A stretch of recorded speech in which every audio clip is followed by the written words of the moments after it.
Hello everyone, I am Izon, and so we are going to present today our research about addressing land degradation and unsafe mining practices in Mako, Barangay Mainit through sustainable development strategies. So Mako is located in Davao de Oro. You can see there in the map, ma'am. That is the red dot there, ma'am, is the boundaries of Mako, and then it is a municipality in Davao de Oro and founded in June 17, 1967 and formerly part of Mabini. And its population is 87,680 as of 2024 pa siya. And then it has 37 barangay and has a nickname of the Gold Coast, where we are going to focus on that, no? Take note about the nickname of Mako, the Gold Coast. So, their tourism significant, based on their tourism, they have a lot of beautiful and unique rare destination. They have the Mount Hamiguitan UNESCO World Heritage Site, which is, I did not include it there, ma'am, because that is very well known na. And it's on next page, ma'am. Then, so the first one that is I'm very favorite of is the Baliwa hot waterfalls. Now, we have here a lot of hot spring in the Philippines, but it's not a waterfalls. We also have a lot of waterfalls at its cold temperature. But in Baliwa, in Mako, it's a hot waterfall. So the local called it a wellness destination because when you take a bath there, you can relax and then heal your body from all the toxins. And after that, you can get a massage or a spa from the local people from Bansaka tribe, no, for a much more relaxing experience. And then after that, you can see there, ma'am, I read, this is the Baliwa waterfalls and then this is Lake Leonard. So Lake Leonard is just near to the Baliwa hot waterfall. So after that, you can stay. There's an accommodation for camping and bamboo raft in Lake Leonard. So before, Lake Leonard was not called Lake Leonard. It's actually Crocodile Lake because according to the local people there, Bansaka tribe, that there's a lot of baby crocodiles living in that lake. It's a 200-hectare lake. As you can see there, ma'am, gamay na kayo ng map, pero dako ang lake. So dako kayo siya ng lake. And then, so the owner as the time goes by, a person named Leonard, no, I think owned that area. Then they called that Lake Leonard. And where there, you can experience their bamboo rafting, camping, and of course, sea of clouds in the morning if walay ulan sa gabi. So those are just some tourism assets that they have, no, an income generator in their economy. So in terms of tourism significance, it's very significant in our industry because it talks about environment, no? They have a lot of forests, natural resources like water and agriculture. Actually, their income generator has they have income generator about agriculture like coconut, bananas, rice, and their major income generator talaga is the mining company which led by Apex Mining Company. And actually there's an accident about in February 2024 na natabunan ang isa jud ka barangay and it cost a lot of life. That is why we are here to prevent those issues in the future. Okay, thank you. Next. Page 9. Start now. Mabuhay Malayawa and Maritura. So, in our methods, we use secondary data from reliable sources from online, such as the government reports, the regional agency publications, the environmental and mining reports, the tourism documents about the affected destinations, and also the community group reports. So all of the sources, ma'am, are listed in our reference and helps us assess about the environmental conditions of the barangay in Mako. Now for situational analysis, ma'am. Okay, so barangay Mainit, that community is known for strong ecotourism potential, but however, small-scale mining operates within the same environmentally sensitive area creates a serious concerns. First things first is the environmental condition. So, in mining in Barangay Mainit and Mako creates has caused the soil erosion, deforestation, sedimentation of the water source and also unstable slopes. So this creates their community. This creates the community because its scenic value about their tourist sites or their natural attractions, and also increase the damage of their ecosystems and threatens the tourism sustainability. Next is for the socioeconomic conditions. Many residents depend on mining for income. While yes, it provides short-term earnings, but it exposes those workers to unsafe conditions and limits the long-term economic stability. And now for the infrastructure concerns. Infrastructure remains limited with narrow roads, poor drainage system, and informal housing near unstable slopes. So these weaknesses increase the community like that. Barangay Mainit exposed to hazards. And lastly, in terms of risk and vulnerabilities, Barangay Mainit is highly prone to landslide due to its mountainous and those steep terrains, and also prone to mining activities rather. So when resulting of mining activities, when heavy rainfall happens, obviously it can trigger the slope failures and it can threaten those homes, those roads and tourist sites. And by that, the environmental degradation further increase their disaster risk, and also as well as the reducing the area resilience. Dali pa na.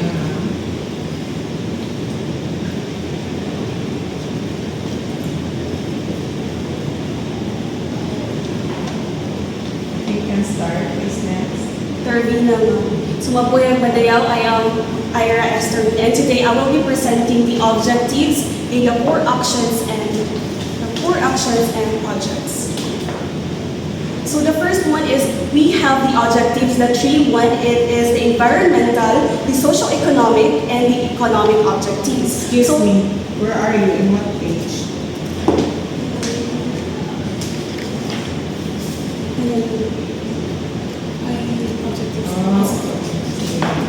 Continue.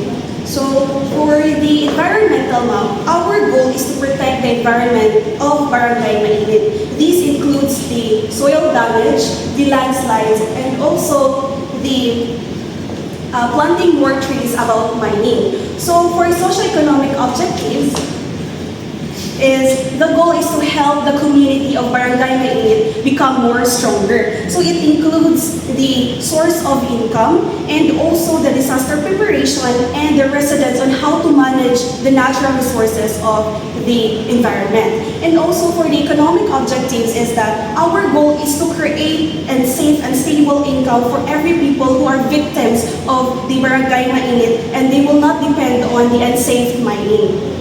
And so for the actions of core actions and project, ma'am, is first is the visitor management and carrying capacity. Okay, so you're not anymore in the objectives.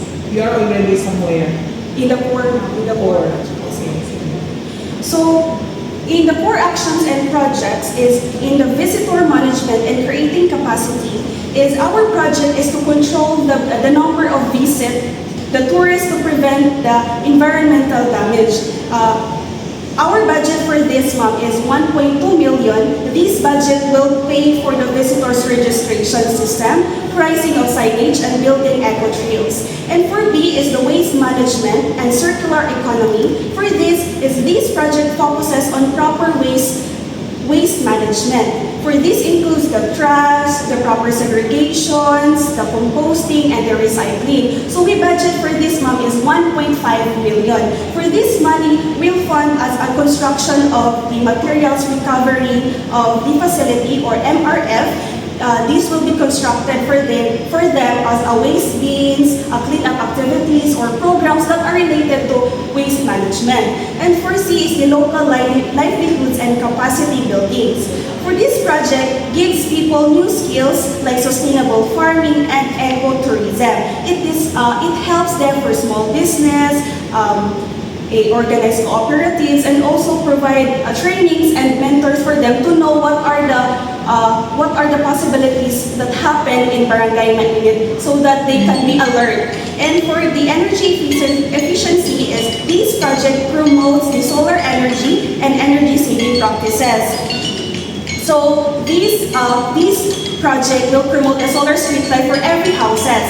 And also for economic efficiency is this project creates environmentally friendly business just like organic farming, bamboo craft, and food processing. For the governments and finance is the Okay, time is municipality. up. That's okay. Hindi mo tayo sa'yo, ma'am. Okay. What is that? One, ma'am. Actually, ma'am, ang RF, ma'am, is na-implement na siya sa MACO, ma'am, since that. Doon namin dito ang ma'am.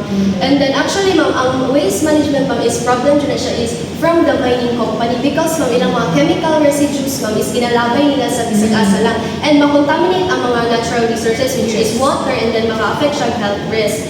Actually, ma'am, mining company dyan ang pinaka-problem nila ang ma'am.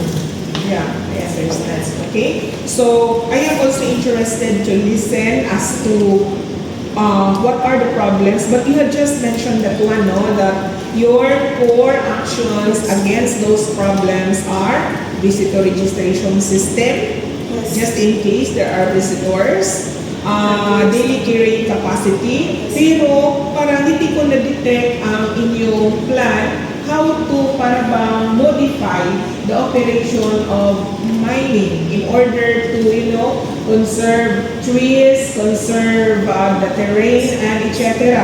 So where is that part here in your core actions? Actually, ma'am, para sa ko, ma'am, is mining company man nung sala kung nilang according to February 2024, ma'am, na landslide ang isa ka barangay. Actually, ma'am, aware na to nilang mga tao, ma'am, na pabalhin nun, pero wala nagbalhin ang mga tao. Pero ang problem, ma'am, is that asa magbalhin ang mga residents kung magpabalhinon sila, wala i-provide ang mining company kung asa sila mubalhin. That's the problem, ma'am. Mubalhin sila, pero wala sila kabalhinan, ma'am. Actually, okay, off sana siya. Actually, who is next to speak? Yung talaga, kanang start ka. So, my name is Natalia po. So, I will be presenting the monitoring and progress implementation of our sustainability plan. So, for the visitor management and carrying capacity, we will conduct monthly... What page is that?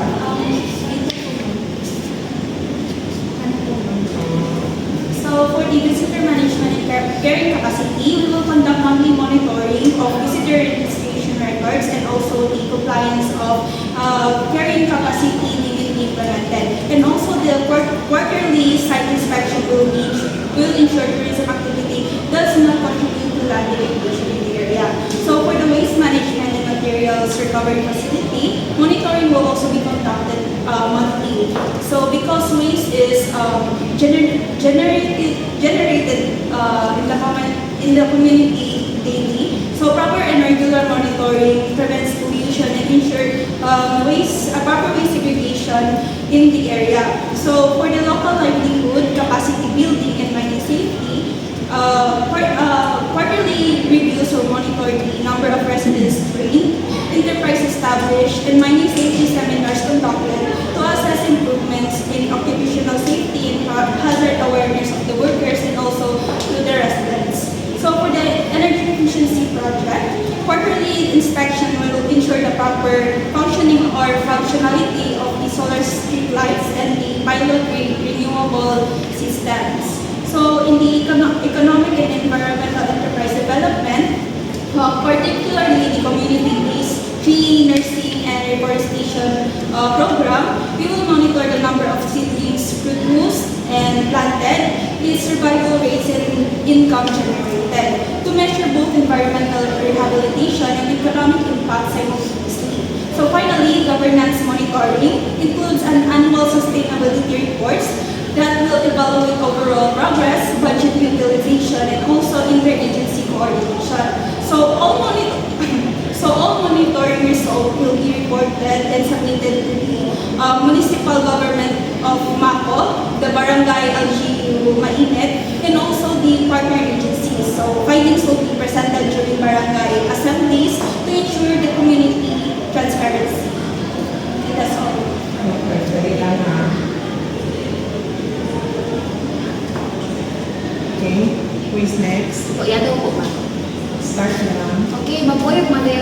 everyone. So for my part, I will present to you the budget summary and the implementation schedule of our sustainability plan po. So for our sustainability plan po, we have an estimated budget of 4,350,000 pesos. So this will be used for land irrigation, for safe mining training, for alternative livelihoods, for community education, maintenance, and enforcement. So Where is that? dito po, madam.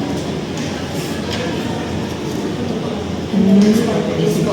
And then po, so for our budget po, it will basically be allocated po to low carbon solutions such as resource efficient projects po, since a lot of places po in Barangay Mainit doesn't have electricity po. So we will implement solar lighting and then water saving efficient systems po, since these systems will be sustainable and stable in the long run.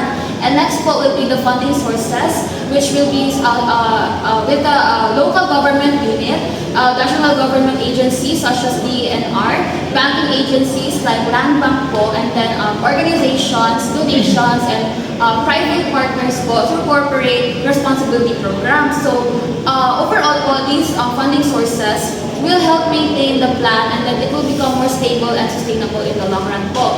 So next will be the implementation schedule po. So the implementation schedule po will be divided into 3 phases.